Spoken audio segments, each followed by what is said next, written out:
Hello everyone, welcome to Edutap. अगर आपने EPFO APFC या ईपीएफओ एओएओ के लिए प्रिपरेशन स्टार्ट कर दी है और कंफ्यूज्ड हैं कि इंडियन इकोनॉमिक कंपोनेंट को कैसे अप्रोच करें, इसमें कितना टाइम इन्वेस्ट करें, कितना इंपॉर्टेंट है ये कंपोनेंट और क्या सोर्सेज फॉलो करने चाहिए, कौन से इंपॉर्टेंट टॉपिक्स हैं जिनको हम छोड़ नहीं सकते, तो ये सारी जो कन्फ्यूजन है आपकी वो इस सेशन में हम दूर करने की कोशिश करेंगे। एंड ये सेशन में आपको एक डिटेल्ड स्ट्रैटेजी मिलेगी for the Indian economic component so that you can prepare this component in a very good manner. और आपको मैं पीवाईक्यूज के थ्रू इसकी इंपॉर्टेंस बताऊंगी कि कितना इंपॉर्टेंट है ये कंपोनेंट, राइट। सो इस सेशन में आपको एक डिटेल्ड स्ट्रैटेजी मिलने वाली है इंडियन इकोनॉमिक कंपोनेंट के लिए, ताकि आप इस कंपोनेंट को काफी अच्छे से प्रिपेयर कर पाओ एग्जामिनेशन पर्सपेक्टिव से। So let's get started, but before that there is a big surprise for you all from EduTap team. So this offer, that is the never before offer, this was ending on 3rd of August, but many of the mails came and many of the request came कि हमें ये offer चाहिए, और इसलिए हमने इसकी validity जो है 6 अगस्त तक बढ़ा दी है। This is the never before offer and for the UPSC EPFO, अगर आप यूपीएससी ईपीएफओ की तैयारी स्टार्ट कर दी है आपने एपीएफसी या ईओएओ के लिए, तो और चाहते हैं कि सिस्टमैटिक मटेरियल मिल पाए आपको, सिस्टमैटिक तरीके से आप प्रिपेयर कर पाओ with the help of a course, और आप एडुटैप के कोर्सेज देख रहे हैं, तो this is the best time to purchase the course as you are getting the maximum offer, that is flat 60% off that you are getting, and you can use the code of one time 60 to avail this offer. Okay, and this is the best opportunity that you are getting till now. This is the never before offer that you should be catering to, and we have extended the validity just for the students so that they can avail the offer. Okay, so now let's start with the syllabus first. So Indian economic component जो है mentioned है आपके syllabus में, जो अभी notification आपके release हुई है फॉर द एग्जामिनेशन फॉर 2025, उसमें present trends in Indian economy mentioned है। अब डायरेक्टली इंडियन इकोनॉमी नहीं मेंशन, तो मतलब सिर्फ आपको स्टैटिक नहीं, आपको थोड़ा करंट अफेयर्स पर भी फोकस करना है इकोनॉमी के पर्सपेक्टिव से, ताकि आप जो है present trends in Indian economy को अच्छे से कवर कर पाएँ और समझ पाए, और इसका जो है एग्जामिनेशन में आंसर कर पाएँ। ठीक है, तो present trends in Indian economy, so Indian economy you have to cover it from the static point of view as well as present trends की बात हो रही है, तो थोड़ा प्रेजेंट पर्सपेक्टिव से भी इस पर फोकस करना है। Now coming to how important Indian economy is for APFC और ईओएओ एग्जामिनेशन। नाउ अगर एपीएफसी 2023 में देखा जाए तो सिर्फ एक क्वेश्चन था इंडियन इकोनॉमी कंपोनेंट से, ठीक है, जो कि आपकी 15th फाइनेंस कमीशन के रिगार्डिंग था, तो ये करंट अफेयर्स के रिगार्डिंग भी इंपॉर्टेंट था, और ये स्टैटिक कवरेज से भी कवर हो जाता आपका। तो अगर आप करंट अफेयर्स पढ़ रहे हो तो वहाँ से भी ये क्वेश्चन कवर हो रहा था, और अगर आपने स्टार्टिंग में कवर कर रखा होगा तो फाइनेंस कमीशन आपको स्टैटिक पर्सपेक्टिव से भी कवर करना ही है। ठीक है, तो एक ही क्वेश्चन था APFC in 2023, so you might think कि इंडियन इकोनॉमी इतना इंपॉर्टेंट नहीं है, लेकिन अगर आप ईओएओ में देखोगे तो 8 questions were there in 2023 in the EOAO examination, और questions directly you can see this is the static question. अगर आपने जो है मेजरमेंट ऑफ ग्रोथ या फिर ग्रोथ एंड डेवलपमेंट चैप्टर पढ़ रखा है, तो आपको पता होगा कि primary activity, secondary, tertiary, quaternary and quinary activities क्या होता है, तो ये आपका वहाँ से कवर हो जाएगा, और बहुत ही बेसिक कॉन्सेप्ट है। ठीक है, next question is regarding your monetary policy, so this is again static. अगर आपने मॉनेटरी पॉलिसी का फ्रेमवर्क पढ़ रखा है तो बहुत ही ईजी डायरेक्ट क्वेश्चन है जो कि आप आंसर कर सकते हो। Now coming to this question, तो इस क्वेश्चन में थोड़ा एनालिटिकल पॉइंट ऑफ व्यू है। अगर आपका कॉन्सेप्ट की अच्छी अंडरस्टैंडिंग है तो आप काफ़ी ईजिली इस क्वेश्चन को कर पाएंगे। Now this question is the factual question. अगर आपको global multi dimensional poverty index के बारे में पता है, उसके डायमेंशंस पता है, तो आप ये क्वेश्चन कर पाओगे। ठीक है, तो देयर वर 8 क्वेश्चंस, काफ़ी अच्छी वेटेज थी इंडियन इकोनॉमी की ईओएओ कंपोनेंट में 2023 में। Now the surprising thing here is कि ईओएओ का जब लास्ट टाइम एग्जाम हुआ था, that is before 2023, it was in 2021, और वहाँ पर सिर्फ एक क्वेश्चन था। So in EOAO you can understand that 1 question से सीधा वेटेज 8 क्वेश्चंस बन गया, जबकि एपीएफसी में उल्टा हुआ। एपीएफसी का जब लास्ट टाइम एग्जाम हुआ था 2015 में, तो 10 प्लस क्वेश्चंस थे, पर 2023 में there was only 1 question from Indian economy. So मतलब जो इंडियन इकोनॉमी का वेटेज है वो ऊपर नीचे जाता रहता है, नॉट ओनली ईओएओ में बट एपीएफसी में भी। तो इस टाइम आप एक्सपेक्ट कर सकते हो कि ज़्यादा क्वेश्चंस भी हो सकते हैं, कम क्वेश्चंस भी हो सकते हैं, पर इंडियन इकोनॉमी एक ऐसा कॉम्पोनेंट है जिसमें अगर आपको बेसिक अंडरस्टैंडिंग है कॉन्सेप्ट्स की, तो आप इजीली मार्क्स जो है गेन कर सकते हो। तो इस कंपोनेंट को कम समझना या इस कंपोनेंट को छोड़ देना सही नहीं रहेगा। Now what topics to prepare as per the previous year questions analysis, we have found certain topics जो कि आपको करने हैं एग्जामिनेशन पर्सपेक्टिव से ईपीएफओ, एपीएफसी एंड ईओएओ के लिए। ठीक है, तो फिजिकल पॉलिसी आपको पता होना चाहिए कि गवर्नमेंट पॉलिसी क्या है, एक्सपेंशनरी फिजिकल पॉलिसी क्या होता है, कॉन्ट्रैक्शनरी फिजिकल पॉलिसी क्या होता है, और यूनियन बजट। इस चैप्टर में जो है आप यूनियन बजट भी पढ़ोगे, आपको कंपोनेंट्स पता होने चाहिए, क्योंकि जैसे यूनियन बजट है उसमें डेफिसिट्स की बात होती है, उसमें आपका capital expenditure, revenue expenditure, capital receipts, revenue receipts की बात होती है, फिजिकल डेफिसिट की बात होती है। तो ये इंपॉर्टेंट पार्ट्स हैं जो आपको समझने हैं। तो फिजिकल पॉलिसी में एक्सपेंशनरी, कॉन्ट्रैक्शनरी फिजिकल पॉलिसी, उसके टूल्स क्या हैं, और यूनियन बजट में कंपोनेंट्स। तो ये थोड़ा इंपॉर्टेंट हो जाता है क्योंकि डायरेक्ट क्वेश्चन आ सकता है इससे। मॉनेटरी पॉलिसी, आपने एक क्वेश्चन मैंने पिछले आपको दिखा ही दिया कि मॉनेटरी पॉलिसी से एक क्वेश्चन आया था। तो मॉनेटरी पॉलिसी क्या है, उसका फ्रेमवर्क क्या होता है, उसका मॉनेटरी पॉलिसी कमेटी क्या है, उसके टूल्स क्या हैं, तो ये सब आपको करके जाना है, क्योंकि मतलब बेसिक है। अगेन अगर आपको बेसिक पता है तो क्वेश्चन आएगा तो आप इजीली आंसर कर सकते हो। मेजरमेंट ऑफ ग्रोथ, इससे भी क्वेश्चन आ रखा है, इसका बेसिक भी अगर आप कवर कर रहे हो तो you will be able to answer the questions. Poverty elevation, employment generation in India. So basically poverty elevation, types of poverty और टाइप्स ऑफ अनएम्प्लॉयमेंट, तो ये पता होना चाहिए। जैसे स्ट्रक्चर अनएम्प्लॉयमेंट क्या होता है, फ्रिक्शन अनएम्प्लॉयमेंट क्या होता है, एब्सोल्यूट पोवर्टी, रिलेटिव पोवर्टी क्या होता है, तो ये थोड़ी सी टर्म्स है जो कि पता होनी चाहिए, ठीक है। तो ये वाला टॉपिक भी थोड़ा इंपॉर्टेंट है और इससे आपने देख रखा है कि क्वेश्चन भी आ रखा है। इकोनॉमिक हिस्ट्री ऑफ इंडिया, अब इकोनॉमिक हिस्ट्री ऑफ इंडिया आप छोड़ नहीं सकते, बिकॉज 5 ईयर प्लान्स पता होने चाहिए। फर्स्ट 5 ईयर प्लान में कौन सा मॉडल था, सेकंड 5 ईयर प्लान में कौन सा मॉडल था, तो वो पता होना चाहिए, मतलब आपके टंग्स में होना चाहिए। First 5 year plan Harrod Domar model, second 5 year plan PC Mahalanobis model, और फर्स्ट 5 ईयर प्लान में फोकस क्या था, सेकंड 5 ईयर प्लान में फोकस क्या था। तो इकोनॉमिक हिस्ट्री ऑफ इंडिया भी इंपॉर्टेंट है, इसमें आप लिबरलाइजेशन, प्राइवेटाइजेशन, ग्लोबलाइजेशन के बारे में भी पढ़ेंगे। Okay, balance of payment, again इसमें अकाउंट्स आ जाते हैं, not accounts as such accounts, इसमें मतलब करंट अकाउंट, कैपिटल अकाउंट, इसमें below the line transactions, above the line transactions, that is autonomous transactions and accommodating transaction. तो ये टर्म्स काफ़ी इंपॉर्टेंट है, जिससे क्वेश्चंस हमने यूपीएससी एग्जामिनेशंस में देखे हैं, राइट। इंटरनेशनल इकोनॉमिक इंस्टीट्यूशंस और रीजनल इकोनॉमिक कॉपरेशन, अब ये करंट अफेयर्स में भी काफ़ी रहते हैं, जैसे WTO, IMF और वर्ल्ड बैंक, ये काफ़ी न्यूज़ में रहते हैं। और रीजनल इकोनॉमिक कॉपरेशन जिसमें इंडिया एक पार्ट है, तो वो थोड़े से इंपॉर्टेंट हो जाते हैं जो आपको समझने हैं। Inflation, again inflation is a अगर हम present trend in Indian economy पढ़ रहे हैं तो इन्फ्लेशन तो हमें पढ़ना ही है, because that is in news always, है ना।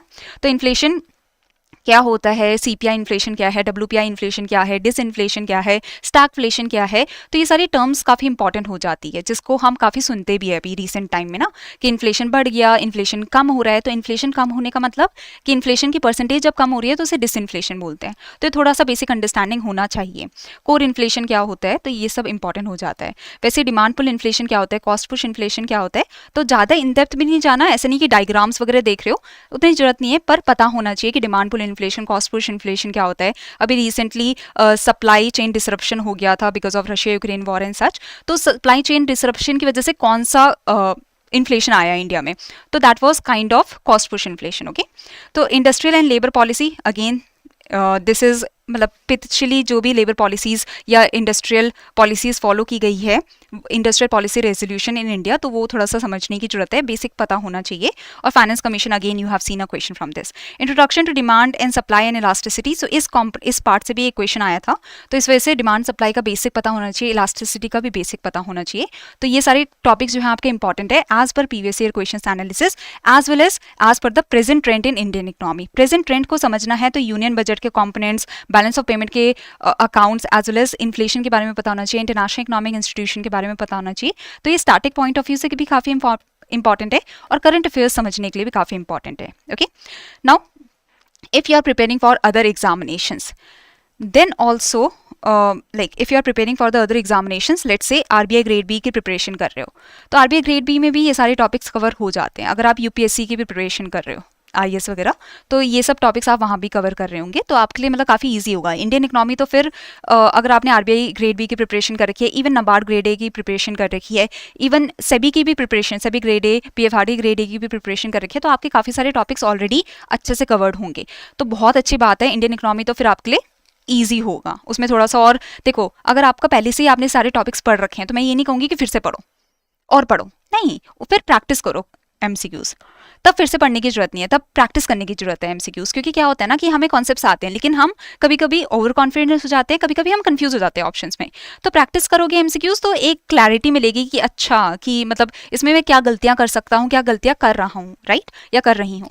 तो मतलब अगर आपने ऑलरेडी इन टॉपिक्स को पढ़ रखा है किसी भी एग्जामिनेशन के लिए, तो और ज़्यादा अंदर जाने की इतनी जरूरत नहीं है। बस करंट अफेयर्स को थोड़ा सा अच्छे से देख लेना, इंडियन इकोनॉमी पर्सपेक्टिव से ट्रेंड्स थोड़ा सा देख लेना और प्रैक्टिस करो MCQs, खुल के प्रैक्टिस करो, ठीक है। प्रीवियस ईयर क्वेश्चंस को नहीं भूलना है, प्रीवियस ईयर क्वेश्चंस, सबसे पहले प्रीवियस ईयर क्वेश्चंस को एक बारी अच्छे से देखना, ठीक है, कि कौन से चैप्टर से किस टाइप के क्वेश्चंस आ रखे हैं। और प्रैक्टिस, जितना प्रैक्टिस करोगे एमसीक्यूज उतना अच्छा है ना। अप्रोच क्या होनी चाहिए इस कंपोनेंट के लिए, present trends in Indian economy के लिए। पहली बात, करंट अफेयर्स और static knowledge both are important, क्योंकि करंट अफेयर्स से भी क्वेश्चन आते हैं इंडियन इकोनॉमी पर्सपेक्टिव से, और स्टैटिक से भी क्वेश्चन आते हैं। Mixture of analytical and factual question. Analytical मतलब थोड़ा अच्छा अंडरस्टैंडिंग, कॉन्सेप्ट्स का अंडरस्टैंडिंग रिक्वायर्ड होता है, क्योंकि स्टेटमेंट बेस्ड जो क्वेश्चन होते हैं ना वो ज़्यादातर आपकी अंडरस्टैंडिंग पर खेलते हैं, कि कॉन्सेप्ट की कितनी अंडरस्टैंडिंग है उस पर डिपेंड करता है। तो स्टेटमेंट्स दे दी और आप, ये फैक्ट्स नहीं है, ये स्टेटमेंट्स दे दी और आपको एनालाइज करना है कि अच्छा कि क्या हो रहा है, डिप्रिशिएशन की वजह से क्या हो रहा है, एप्रिशिएशन की वजह से क्या हो रहा है, डिवैल्यूएशन हो गया तो क्या होगा।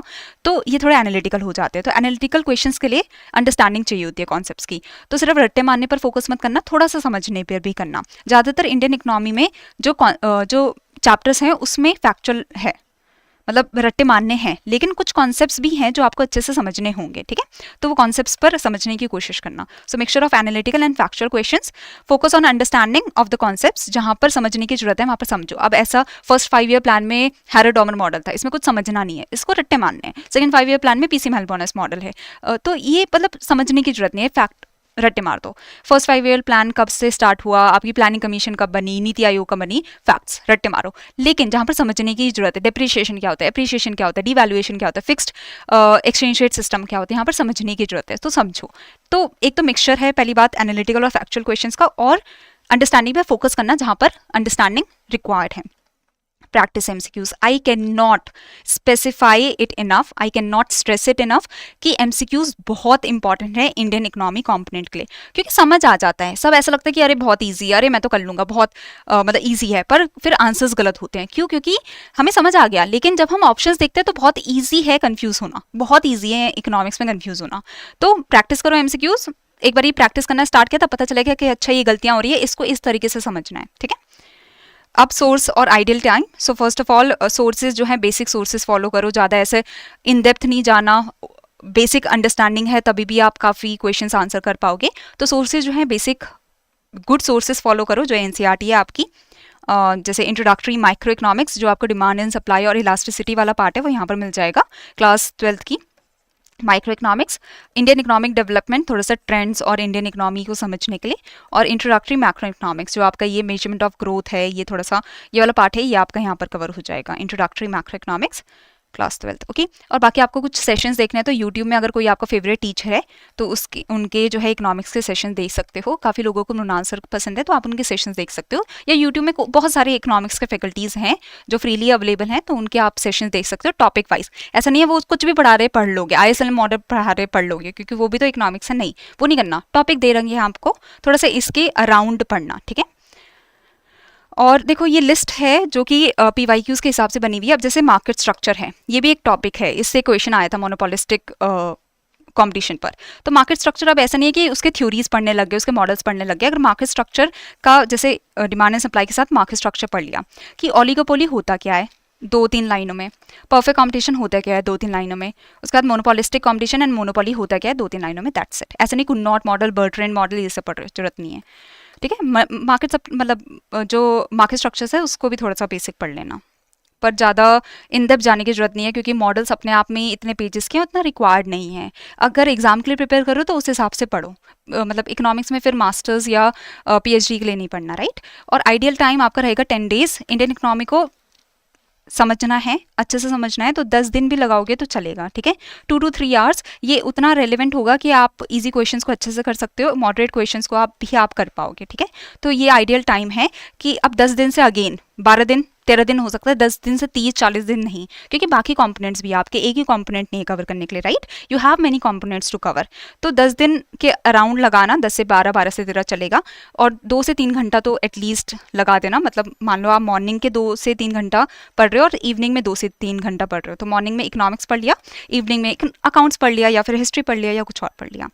तो ये था आपके लिए। और अगेन नेवर बिफोर ऑफर जो है चल रहा है, और ये बहुत ही मतलब एक ल्यूक्रेटिव ऑफर कहते हैं ना, बहुत ही अच्छा ऑफर है आप सभी के लिए। अगर आप चाहते हैं कि एक सिस्टमैटिक मटेरियल और एक सिस्टमैटिक क्रिस्प कोर्स आपको मिले तो आप एडुटैप का कोर्स देख सकते हैं, उसमें आपको क्या मिल रहा है वो देख सकते हैं, और आप ये ऑफर भी अवेल कर सकते हैं। अब अगर आप कोर्स देखना चाहते हैं कि क्या कोर्स है, क्या आपको मिल रहा है, तो let me show you the course directly. अगर आप edutap.in में जा रहे हैं, अगर आप edutap.in में जाओगे तो आप कोर्सेज में देख सकते हैं यूपीएससी ईपीएफओ कोर्सेज। तो इसमें देखो फ्लैट 60% ऑफ चल रहा है और ये बहुत ही मतलब मैसिव प्राइस ड्रॉप है। This is like never before offer. So your time is now, code is 1 time 60। So it's की वैलिडिटी 1 से 3rd थी, लेकिन अब इसकी वैलिडिटी बढ़ा दी गई है, right, on the request of the students. और ये सारे कोर्सेज हैं that you can C 60% of चल रहा है। तो अगर आपको देखो, मैंने जैसे कहा कि आपने अकाउंट्स पढ़ रखी है, आपने हिस्ट्री पढ़ रखी है, पॉलिटी पढ़ रखी है, आपने इंडियन इकोनॉमी पढ़ रखी है, तो आपको सिर्फ क्वेश्चंस एमसीक्यूज चाहिए, प्रैक्टिस करना है MCQs. The test series is best for you. Otherwise if you want to get कि इंडियन इकोनॉमी का भी आपको सारा मटेरियल मिले, आपको अकाउंट्स एंड सारे सब्जेक्ट्स का मटेरियल मिले, तो आप जो है मास्टर कोर्स देख सकते हैं। इसमें आपको लाइव क्लासेस मिल रही हैं। इसमें आपको concept classes, live classes, concept notes, chapter wise test, solve PYQs सब मिल रहे हैं। और स्पेशल सब्जेक्ट कोर्स भी है जिसमें आपको, अगर आपने अकाउंटेंसी नहीं पढ़ा, सोशल सिक्योरिटी और जो स्पेशल सब्जेक्ट्स हैं जो आप यूपीएससी में नहीं पढ़ते और यहाँ पर आपको पढ़ना है, तो उसके लिए अलग से भी कोर्स अवेलेबल है। Okay, so this is a good option for you if you want to check out. See, मैं कहूँगी कि कभी भी कोर्स ले रहे हो तो चेकआउट कर लो कि क्या क्या आपको मिल रहा है। और अभी काफ़ी अच्छा टाइम है कि काफ़ी अच्छा ऑफर चल रहा है, तो it is good for you if you want to buy it. हाँ, now thank you everyone, thank you for joining. I hope you enjoyed the session और आगे भी मिलते रहेंगे for the Indian economy strategy. Thank you everyone.